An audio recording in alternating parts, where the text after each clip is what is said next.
Bago tayo magsimula, tumayo muna ang lahat para sa ating panalangin.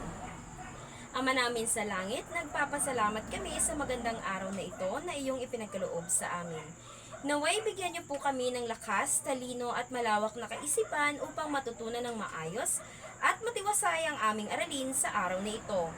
Sa ngalan ng iyong dakilang anak na si Jesus, Amen. Magandang hapon mga bata, kamusta na ang lahat? Mabuti! Ngayoy, umupo na ang lahat. Sa pagkakataong ito, nais kong ipaalam sa inyo ang aking pamantayan sa loob ng aking klase. Una, umupo ng maayos. Pangalawa, makinig sa guro habang nagsasalita. At ang pangatlo, itaas lamang ang inyong mga kamay kung nais ninyong sumagot o mayroon kayong katanungan. Naiintindihan ba mga bata? Mahusay! Para malaman kung ilan o kung mayroong lumiban sa klase, kapag tinawag ang inyong mga pangalan, ang inyong isasagot ay ang pangalan ng inyong ina. Christine Barot. Maraming salamat, sa kabuuan ay walang lumiban sa klase.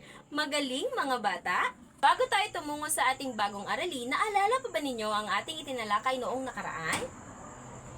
Mahusay mga bata at inyo pang natatandaan. Ngayong araw, mayroon akong inihandang laro para sa inyo. Gusto nyo bang maglaro mga bata? Tatawagin natin ang ating laro na Vest in Pagbaybay. Papangkatin ko kayo sa tatlo. Itong unang pangkat, pangalawang pangkat at pangatlong pangkat. Bawat isa sa inyo ay may isusuot na vest o tsaleko na may letrang nakasulat dito. Mayroon akong ipapakita sa inyong pangungusap at ibibigay ninyo ang angkop na salitang pananong sa bawat pangungusap na ito. Handa na ba kayo mga bata? Para sa unang tanong, blank ang tauhan sa kwento. Ang tamang sagot, tama! Sino? Sino ang tauhan sa kwento? Pangalawang tanong, blank ka pupunta sa darating na bakasyon. Ang tamang sagot, saan? Mahusay! Saan ka pupunta sa darating na bakasyon? Para sa pangatlong pangungusap, blank, kailangan ng batang pumasok sa paaralan araw-araw. Ano ang tamang sagot mga bata? Magaling! Bakit? Bakit kailangan pumasok ng mga bata sa paaralan araw-araw? At para sa panghuling tanong, blank mo may papakita sa inyong guro na marunong ka nang bumasa. Ano ang tamang sagot? Magaling! Paano? Paano mo maipapakita sa iyong guro na marunong ka nang magbasa? Batay sa inyong ginawa, ano-ano ang mga salitang inyong nabuo kanina? Magaling! Sino? Ano? Saan? Bakit? At paano? Ano nga ulit ang tawag sa mga ito? Mga salitang pananong. Mahusay mga bata, nasayahan ba kayo? At dahil dyan, bigyan natin ng good job clap ang bawat sarili. G-O-O-D-J-O-B, good job! Good job!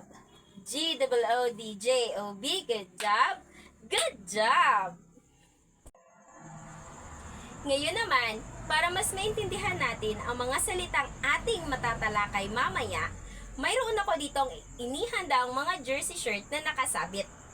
Inyong mapapansin na sa Hanay A ay ang mga jersey na may mga letra na nakalagay pero hindi maayos ang pagkakasunod. Gagamitin natin ito upang mabuo ang mga salita na ibig ipakahulugan naman sa Hanay B. Handa na ba kayo mga bata?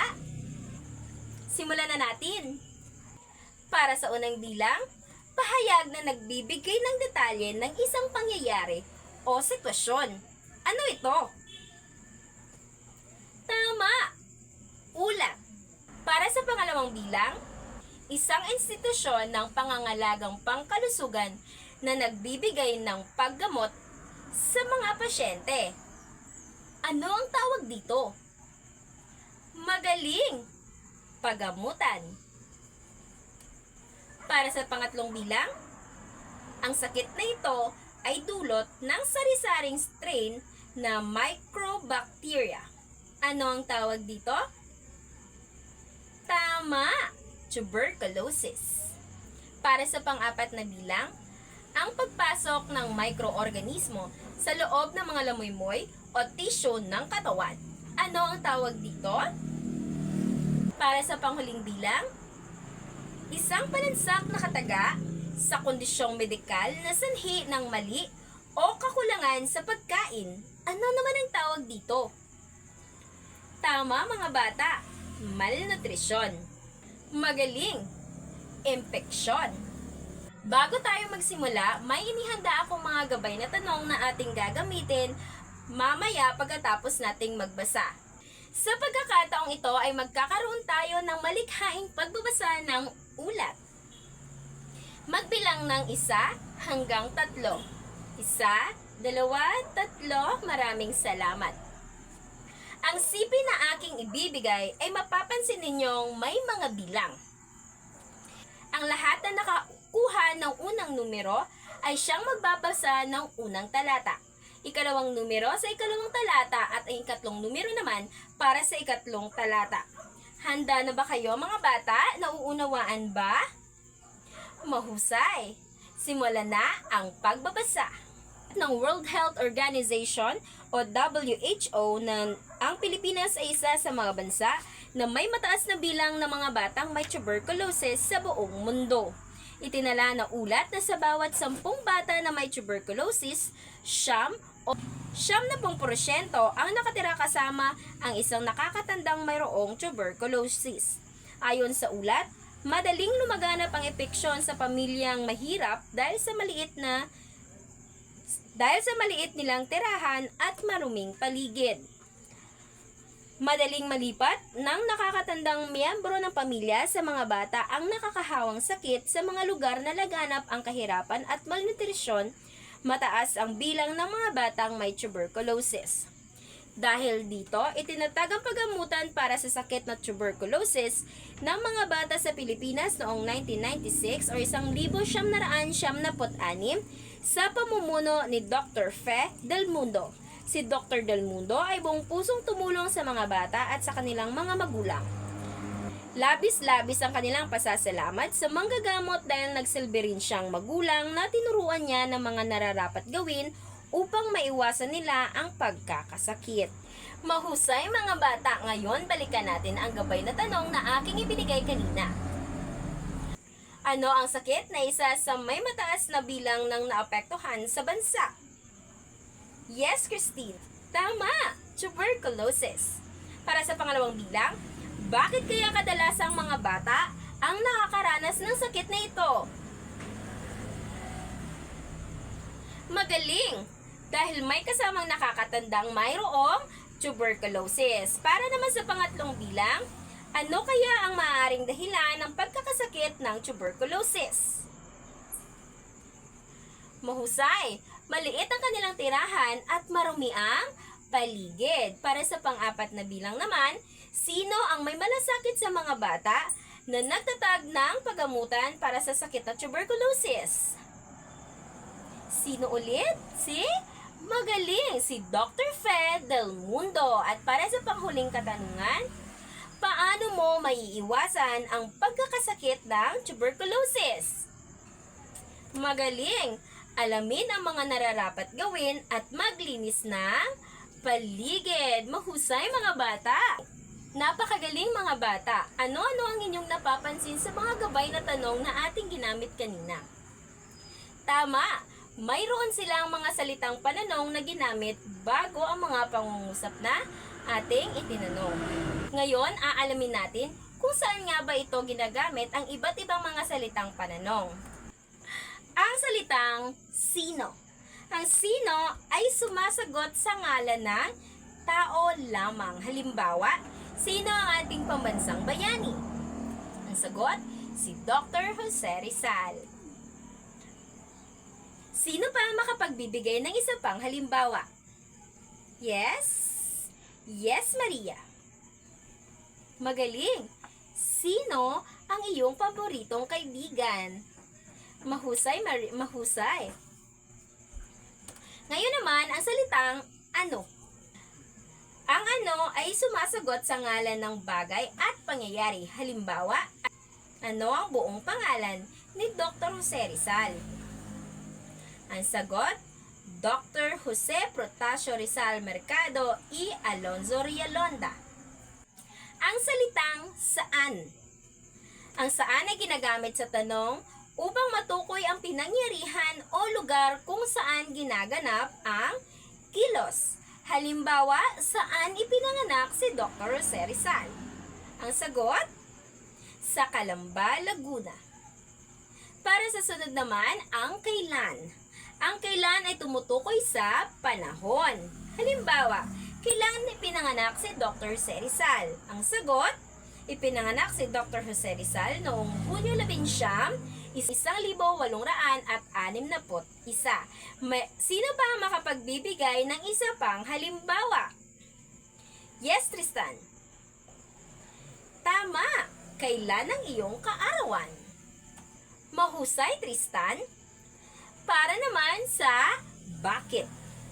Ang bakit naman ay ginagamit kapag humihingi ng kadahilanan ng pangyayari. Halimbawa, tinawag na poliglota si Dr. Jose Rizal.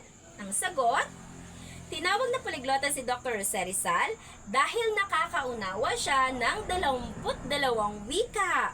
Diba? Ang galing? Sino pang makapagbibigay ng isa pang halimbawa?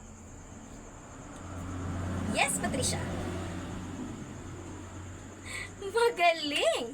Bakit sobrang ganda ni Patricia? Sunod naman, ang salitang paano. Ang paano na tanong ay sinasagot ng pamamaraan ng isang kilos o pagkakagawa ng isang bagay. Ang paano na tanong ay sinasagot ng pamamaraan ng isang kilos o pagkakagawa ng isang bagay o sitwasyon. Ito ay dagdag na pagpapaliwanag sa isang proseso. Halimbawa, ano mo may hahalong tulad ng iyong sarili bilang isang mag-aaral kay Dr. Jose Rizal na pinakamagaling na bayani? Ang sagot, bilang mag-aaral, magiging pinakamagaling ako kung pagtsatsagaan ko ang aking pag-aaral. Naiintindihan ba ninyo, mga bata? Ngayon, ibigay kung ano-ano ang mga salitang pananong na ating ginagamit. Ano nga ulit iyon? Ang sino, ano, saan, kailan, bakit, at paano. Maraming salamat. Ano nga ulit ang salitang pananong na ating ginagamit kung ngalan ng tao lamang ang itinatanong?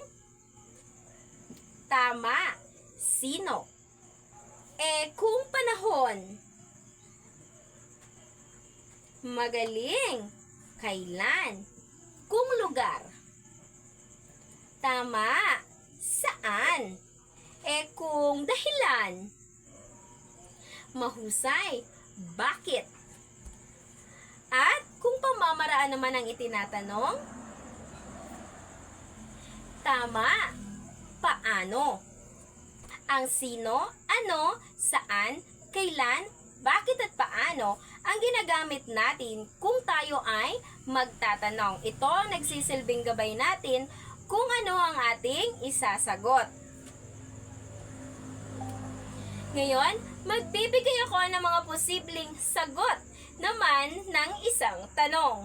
Mayroon akong mga inihandang karatula at itataas ninyo ang inyong mga kamay kung ano ang inyong napili. Para sa unang bilang, Ginoong Franco Claver. Ano ang tamang sagot? Magaling! Sino? Para sa pangalawang bilang, Negros Occidental. Tama!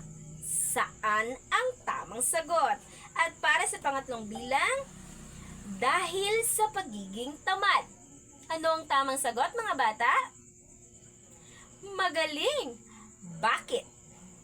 At para naman sa pang-apat, Mayo 22, 2024.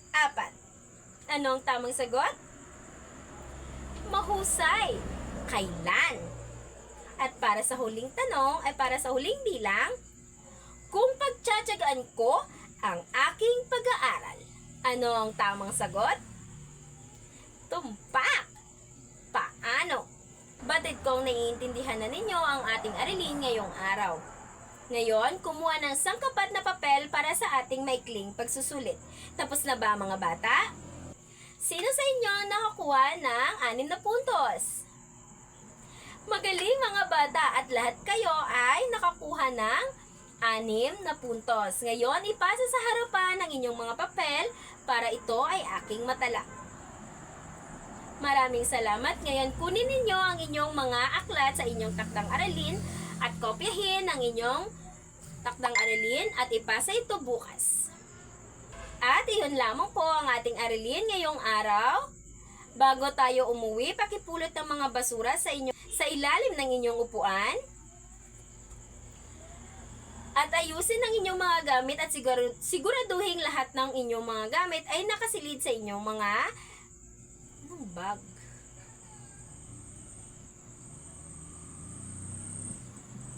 Pakipulot ng mga basura sa ilalim ng inyong Pakipulot ng mga basura sa ilalim ng inyong upuan at siguraduhin walang maiiwang mga gamit ninyo.